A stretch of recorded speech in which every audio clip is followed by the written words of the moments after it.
But should I focus on getting those high links over local links? And it's kind of a loaded question, um, because DR and DA to me don't matter as much as it does to other people. There are some people out there that all they care about is DR and DA. They just want those high domain rating, domain authority links.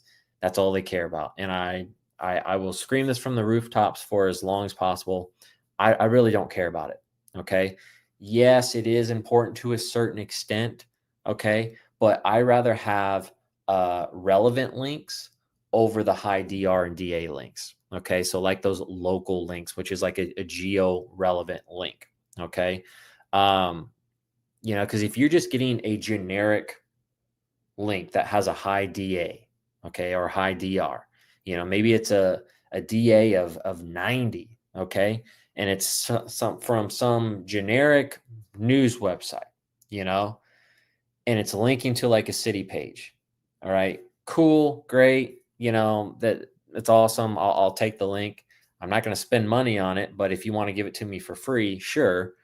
But I much rather have a local link. So for instance, if I'm trying to link to like a St. Louis page, right?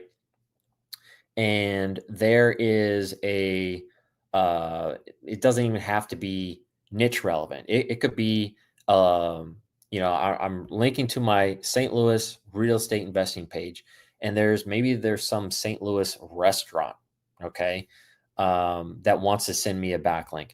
I much rather have that local link from a local St. Louis restaurant coming to my St. Louis page than some generic high DRDA link, because that relevance is what moves the needle. The relevance from another St. Louis website to a St. Louis website is huge. Okay. Google sees that relevance. St. Louis website is linking to a St. Louis page on this website. It's relevant.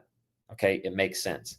Some random, high DA link, there's just no relevance there. Okay. So I much rather have a local, a geo relevant link coming into like, the proper page, over like the high DRDA. So that's a good question, Todd. Question number 3 that we have today is, should I put together an infographic for every blog post? That is from Casey.